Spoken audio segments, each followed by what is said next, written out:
Yes, this is a hack I learned. It is a question, a very, very helpful question to ask if you're not sure how to proceed. And I got the insight into this hack when I was reading Elizabeth Gilbert's book, Committed.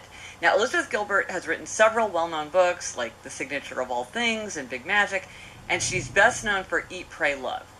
And Committed is a book that she wrote as sort of a sequel to Eat, Pray, Love. And in it, Elizabeth Gilbert, it's at the very beginning of the book, and she's describing that she has a relationship with this man, Philippe, who was Brazilian-born with an Australian citizenship, who'd been mostly living in Indonesia.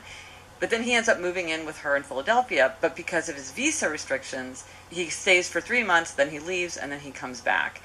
And then they're both away together, and they're trying to come back into the country. And Homeland Security basically says to him, your visa is not meant to permit this kind of existence. Where basically you're living in the United States, you're just kind of coming and going to break it up.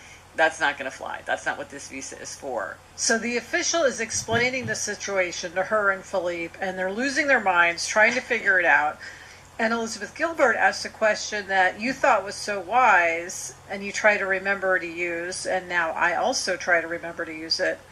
So here's the passage from the book, Gretchen. What would you do now if you were in our situation, I asked. This is a technique I've learned to use over the years whenever I find myself at an impasse with a dispassionate customer service operator or an apathetic bureaucrat.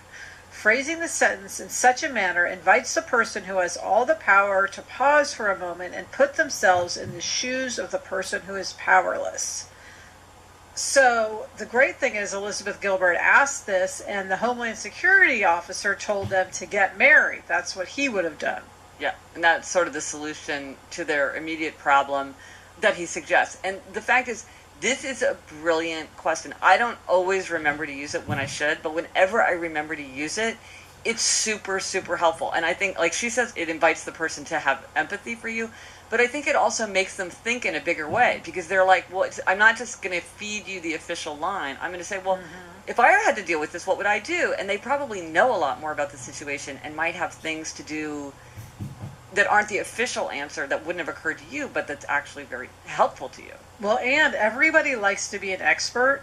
So if you treat them like an expert, they're automatically going to have warmer feelings toward you and want to be more helpful. Well, and the funny thing is how it actually does unlock additional information, where you're like, why didn't you just tell me this before? But anyway, so here's the most striking example of when I use this. So, Elizabeth, you remember when our family was getting ready to travel to Europe for our summer vacation, and I realized the night before we were supposed to leave that Eleanor's passport was going to expire soon, and it wasn't going to expire in the time of the trip, but we were going into Germany, and Germany requires that your passport is valid for 6 months after you travel, and hers was within that window. So even though it wasn't technically expired, we couldn't travel to Germany with Eleanor because of her passport. And it was so bad. I remember racing out of my office with, waving her passport and being like, oh my gosh, we have a big, big, big problem. And Jamie's face kind of like trying to take it in, because at first he's like, oh, I'm sure this is no big deal. And then slowly realizing like, oh, wow, this is a major thing. So we got a hold of this travel agent, and she kept saying, well, you can't do it, and you can't travel, and there's this, and then if you go through the official passport agency, it's this, it's this, it's this.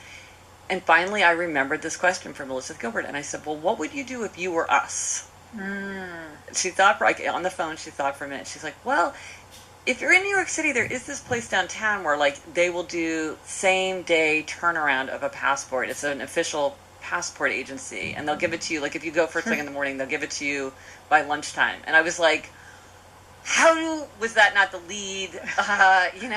This is clearly the answer right here. But it was many, many, many minutes of discussion and of dead ends before she got to that. And I think it wasn't one of the normal answers to the question. It was like this very kind of, like, not that many people know about it. I don't know if they have it in any other cities, if they just have it in New York City for whatever reason. But this question, what would you do if you were us, unlocked that crucial piece of information. And then fast forward, I went down there at like 5 a.m. to stand in line, and we had our passport by 1 p.m. So we only missed a day of our vacation. It was amazing. So it's a good question.